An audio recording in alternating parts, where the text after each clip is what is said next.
Hello दोस्तों, स्वागत है आप सभी का एक बार फिर से एनके नर्सिंग स्टडीज में।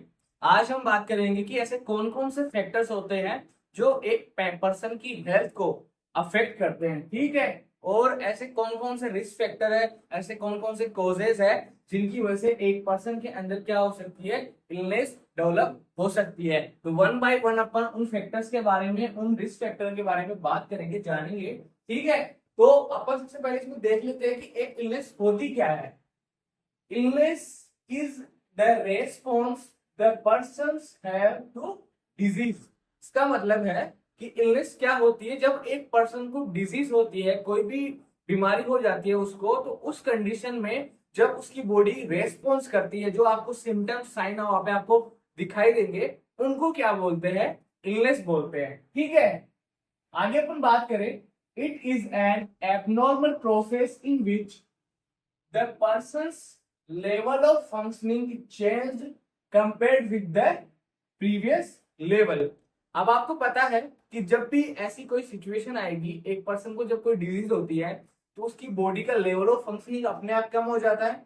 तो जब उसका बॉडी ऑफ लेवल, जो बॉडी का फंक्शनिंग लेवल है, वो जब कम होगा, तो कम होगा तो मतलब कि पहले जो बॉडी अच्छे से काम कर पा रही थी, वो अब वापस से वैसे से काम नहीं कर पाएगी, ठीक है। तो इलनेस की सिचुएशन में क्या होता है, उसकी जो बॉडी का जो फंक्शनिंग लेवल है, वो क्या होगा, धीरे धीरे कम होता जाता है, ठीक है। तो ये अपन ने इलनेस की डेफिनेशन के बारे में बात करी, इलनेस क्या होती है। आगे अपन बात करते हैं कैसे कौन कौन से फैक्टर्स है जिनकी वजह से, इस फैक्टर है जिनकी वजह से ये जो इलनेस कंडीशन है, ये वहां पे डेवलप होगी, ठीक है। तो फर्स्ट अपन बात करें इंटरनल वेरिएबल्स के लिए, ठीक है।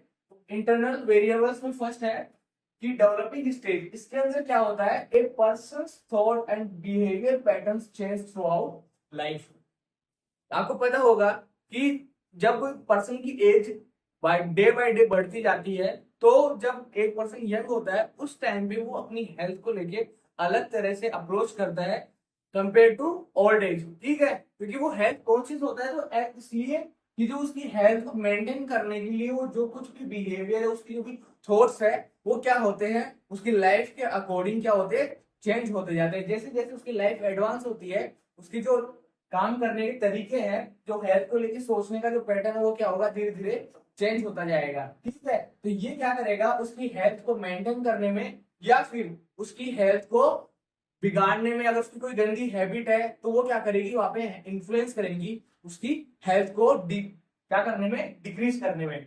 आगे अपन बात करें इंटेलेक्चुअल बैकग्राउंड की।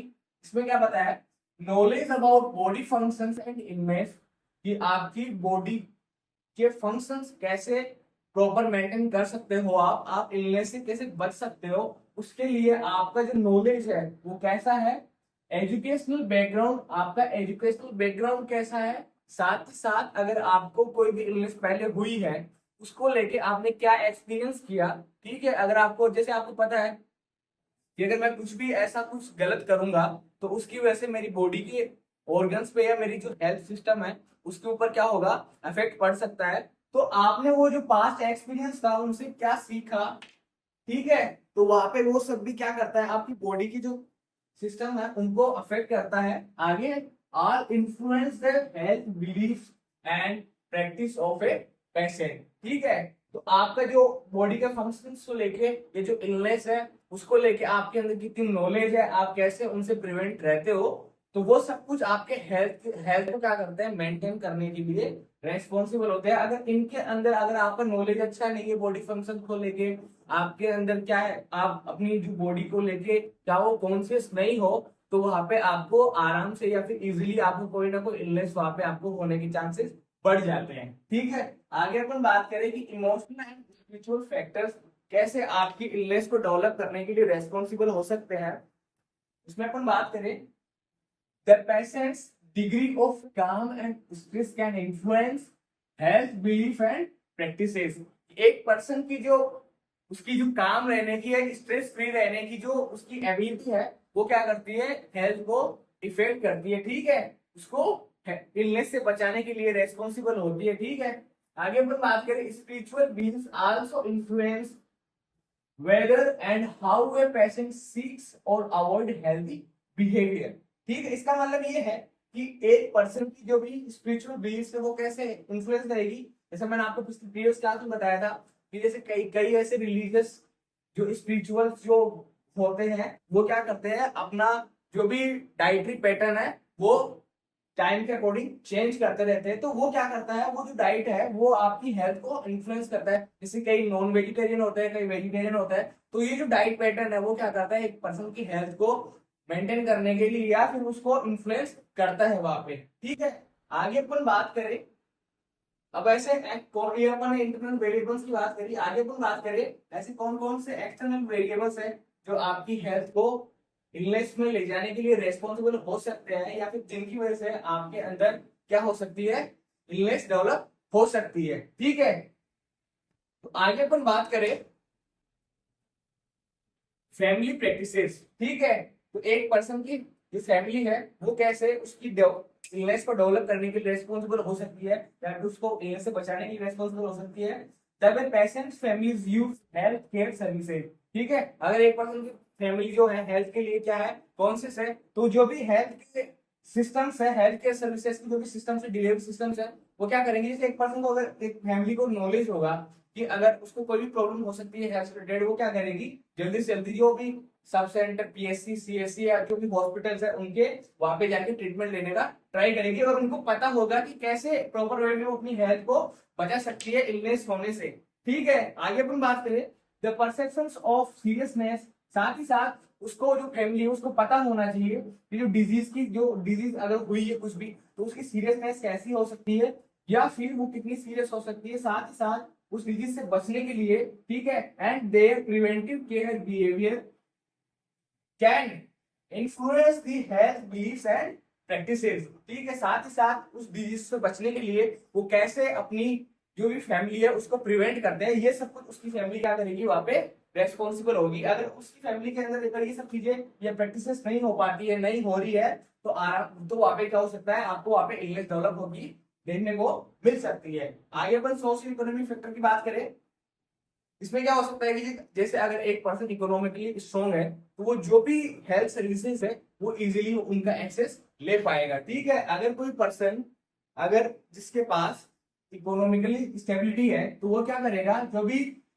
हेल्थ सर्विसेज है उनको ले पाएगा। इसमें अपन बात करें सोशल रिलेशनशिप। ठीक है, एक पर्सन का सोसाइटी के साथ कैसा रिलेशन है, साथ ही साथ economic level and psychosocial factors influence health beliefs and practice. ठीक है, तो अगर एक पर्सन सोसाइटी में रहता है, उनके साथ इंटरेक्ट करके रहता है, ठीक है, तो उसका जो मेंटल हेल्थ है और जो सोशल हेल्थ है वो वहां पे क्या रहेगा, मेंटेन रहेगा। अगर वो ऐसा नहीं करता है तो उसके अंदर इलनेस डेवलप हो सकती है। आगे अपन बात करें कल्चरल बैकग्राउंड की, तो एक पर्सन का कल्चर कैसे इलनेस को डेवलप करने के लिए रेस्पॉन्सिबल हो सकता है।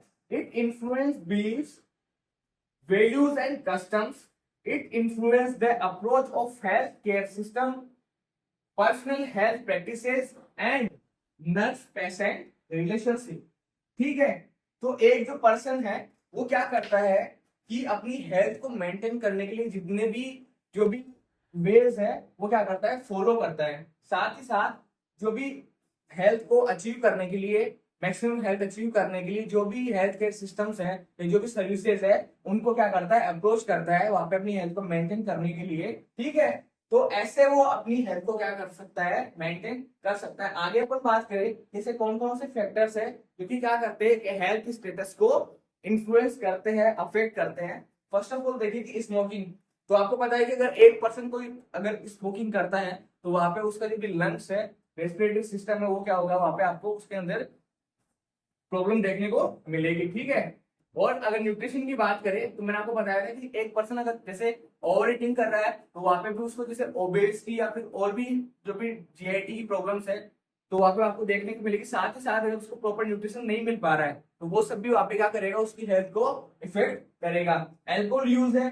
अगर कोई पर्सन अगर एल्कोहल यूज में ले रहा है तो वहां पे भी उसका जो भी बॉडी सिस्टम है वो क्या होगा, धीरे धीरे धीरे धीरे क्या होगा, इलनेस की तरफ जाता जाएगा। साथ ही साथ अगर कोई ड्रग यूजर है तो जो भी हैबिचुअल ड्रग यूज कोई करता है उसकी वजह से भी आपको उसकी हेल्थ को क्या कर देखने को मिल सकते हैं, हेल्थ के ऊपर इफेक्ट वहां पे आपको देखने को मिल सकते हैं। आगे अपन एक्सरसाइज के बारे में बात करें कि अगर एक पर्सन अगर प्रॉपर एक्सरसाइज कर रहा है, ठीक है, एक्सरसाइज को लेके कॉन्शियस है, तो उसकी वजह से वो अपनी हेल्थ को क्या कर सकता है, मेंटेन करके रख सकता है। आगे अपन बात करें रिस्क फैक्टर मॉडिफिकेशन की, कि जैसे जैसे कोई कई रिस्क फैक्टर है जिनको अपन मॉडिफाई कर सकते हैं। जैसे अपन बात करें, अगर कोई स्मोकिंग कर रहा है तो अपन क्या कर सकते हैं, उसकी काउंसलिंग करके, उसकी हेल्प करके, उसको बता के कि जो भी स्मोकिंग है वो कैसे आपकी हेल्थ को वहां पे अफेक्ट कर रही है, तो उस जो रिस्क फैक्टर है उसको अपन मॉडिफाई कर सकते हैं। ठीक है, साथ ही साथ अगर किसी को न्यूट्रिशन नहीं मिल पा रहा है, अगर प्रॉपर न्यूट्रिशन नहीं मिल रहा है, तो उसको अपन गाइड करके उसको न्यूट्रिशन के बारे में बताया कि उसको डाइट बता के, अच्छी डाइट बता के वहां पे अपन उसकी हेल्थ है उसको क्या कर सकते हैं, प्रमोट कर सकते हैं। साथ ही साथ अगर उसको कोई प्रॉब्लम हो रही है पहले से, उसको भी अपन क्या कर सकते हैं, रिवर्ट बैक कर सकते हैं। ठीक है, और जैसे अल्कोहल यूज हो गया, तो अल्कोहल यूज में भी यही है कि अगर अपन पर्सन को एजुकेट करेंगे कि आप अल्कोहल लेने से कैसे आपकी बॉडी के सिस्टम के ऊपर, बॉडी के ऊपर क्या क्या इफेक्ट आ सकते हैं, उन सबको आप क्या कर सकते हो, मॉडिफिकेशन करके उसकी हेल्थ को वापस से सही कर सकते हो। ठीक है, उसको इलनेस से प्रिवेंट कर सकते हो। आगे अपन बात करें कोपिंग एंड एडेप्टेशन।